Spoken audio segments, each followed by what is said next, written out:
and Davis Price. What have you seen out of them, and in terms of their readiness? Man, those guys are tough as nails, man, and they smart. That's the thing. Like, just even seeing them, I told them this before though, but even like seeing them when I first came in and them came in, like you can just tell like they on the curve. You know what I mean? Obviously they're rookies, so they still need like a little bit of, you know what I mean. But they're right there, man, and those guys are going to be great, and I can't wait to see them continue to flourish. Well, thanks, appreciate it.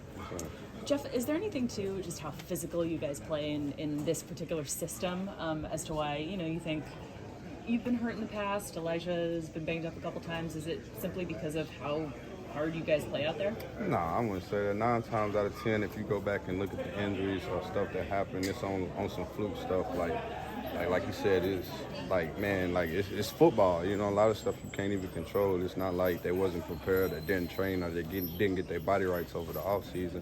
It's just when you're in game and you're in that action, you can't control some of the fluke stuff that goes on because it's football. It's high intensity. You know what I mean? Yeah. What kinds of things have you been saying to JP and to Ty just about, getting ready for their first potential start here? Shoot, it's time to go. You know what I mean? Like this is bigger than yourself. Like, you know what I mean? Both of them have kids, just like I had kids. So it's time to feed y'all families. If that's what y'all came here to do, it's time to be that dad for y'all kids and your wives or your significant other, whoever that may be. That to be the man of the household, and you can do that not only like by being there, but financially as well. So you got a great opportunity. So why not try to take advantage of it? You know what I mean? Yeah. And how, if at all, is Elijah still kind of contributing to your running back room? Man, Elijah's a big brother. Like, you know what I mean? He's an RB1 of our room. You know what I mean? He's been great since the first day he came and never changed. He's a leader, you know what I mean? He gets me right, you know what I mean? He gets the little guys right. And then just by the way he carries himself and go out throughout every day, you know what I mean? We watch and we see that. So those young guys see that, I see that, everybody around the locker room sees it. So he's always going to be a big help, and he's always, just seeing him, you know what I mean? He gets us fired up because we know what he knows he's capable of. We know what kind of year he was going to have. So now it's just up to keep that going for him. As far as running style, do you like the way that the rookies run? Oh yeah, hands down, brother. It just gets you fired up. Like, I don't know, you just have to absolutely not love football if you're watching them run the ball and don't get excited. You know what I mean? Because that's what they bring to the table, and that's what they're going to continue to bring to the table. And like I said, I just can't wait to see those guys continue to flourish and become their own. You know what I mean? Jeff, how hard is it to, you're a rookie in this offense. Most people think, oh, you're a running back, you just run the ball and hit that hole. Obviously, there's so much more to it. How challenging was it for you as a rookie, just mastering everything in this offense? It was very challenging. I would say the least. You know what I mean? Like, and that's just complete honesty, because in our offense we have so many details. You know what I mean? There's so much stuff that goes on with you without the ball. You know what I mean? That you really have to be on, because you can affect the play or you can mess the play up. So it's a lot of stuff you have to be on. And then obviously we're the protector of the quarterback. So we're protections, the way defenses come, give different looks, especially if you're a young guy, those looks that you haven't seen before, you know what I mean? And it's going at a high intensity in the game, how you might have a little brain fog. Oh, I forgot that, you know what I mean? So it's just those little things. It's not like they don't know what they're doing. It's just the little things that they haven't seen yet, you know what I mean? Right. Do you tell them, hey, I've been there? Yeah, no doubt. You know what I mean? They all know. They can call me any time of the day, any time of the night. I'll answer, I'll pick up if it's about a protection, a play, or even just a talk, you know what I mean? Those guys know they can always reach out to me, and I'm always be there. Is this also kind of a testament? There was a time when you were here when you were at the bottom of the depth chart. Now you're at the top of the depth chart. How you just have to keep yourself ready, because you never know when it's going to be your time. Yeah, man, and that was crazy. Like, I hate to say that happened, but me and JP had a conversation, like, kind of before that, you know what I mean? And I just kind of gave him the rundown, like, not even knowing how stuff would take place, you know what I mean? None of that, but just so happens to come up. Now, look, you RB2, you know what I mean, or RB3. You in the rotation now, you know what I mean? So, like, that's why I tell you, you got to really be on it, man, because it's any given Sunday and anything can happen. Like I said, this is one of the most intense games you could probably play, and there's guys that's doing it at a high level. So there's a lot of stuff that can go on, so you always have to be ready. Mason had a lot of success in the preseason. What do you like about his style, the way he runs? Oh, man, he ain't backing down to nothing. Like, he's not fearing nothing, and like I said, he's trying to take care of his kids, and that's how he runs the ball. And you can see it, you can feel it, and you can tell.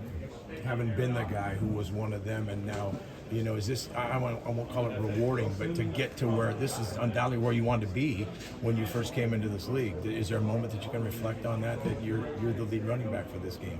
Yeah, no, I mean, it's just like I've been through so much, like being in here, especially being an undrafted practice squad guy. Like, you go through the ins and outs, man. You be at the highs and you be at the lows. So I done been through it all. I done seen it all, and I done been through almost every scenario. You know what I mean? So like, all of that is out the window. You know, like, you have to prepare and be ready, like you the number one. Like, literally, like, everything else doesn't matter anymore. It don't matter if you're at the bottom or at the practice squad.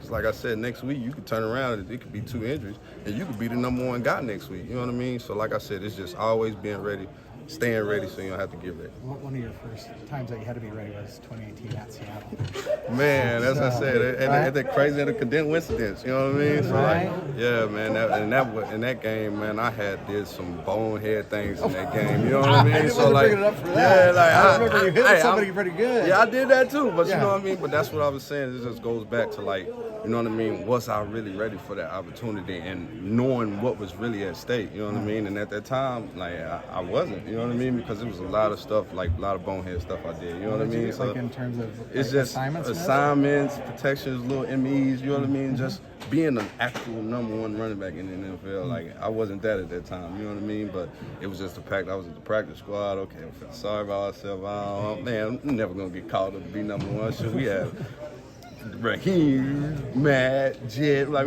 we got some running backs. Like, we had Joe Wills, we had a bunch of guys. So like, shoot, anything, I'm locked in on special teams. I'm not even, you know what I mean? But next thing you turn up the week, I'm number one running back in Seattle. You know what I mean? So after that happened, I told myself I'll never ever let that happen again. So. And then just this being a division game against Seattle, like, what's the intensity level, the meaning? Obviously more.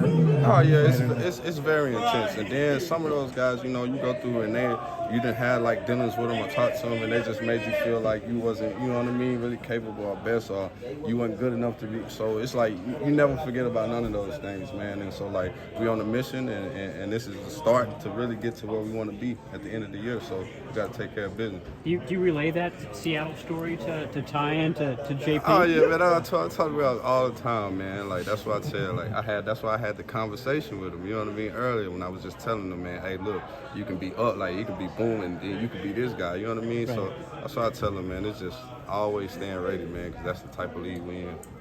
Can you recall or relay to us one of your bonehead mistakes from that game? Oh yeah, see, it was a new play we just put in recently. You know what I mean? And me not really being on it, I didn't go back over and check my things. So we on the goal line. And actually, I really hate to say this because I'm really gonna put it out there. Yeah, it was a pass. Nick Mullins was the quarterback. We right on the goal line. I had a check option, but I thought it was an over. So I went to act like I was breaking, but I was sitting down. But I'm thinking the whole route I gotta sit, but it was an option route. So I ended up throwing my body to the left like I was breaking down, but I sat down and I turned around. Nick threw the ball. Bobby Wagner picked it up all the way to the crib. And so yeah, that was on me. That was, now y'all know that was strictly on me. You know what I mean? So like, it's just those stuff. That's why I said I'll never let nothing like that happen to me or those younger guys. That's why I'm on. We appreciate you. Thanks, Jim. No problem. Have a blessed. Good luck.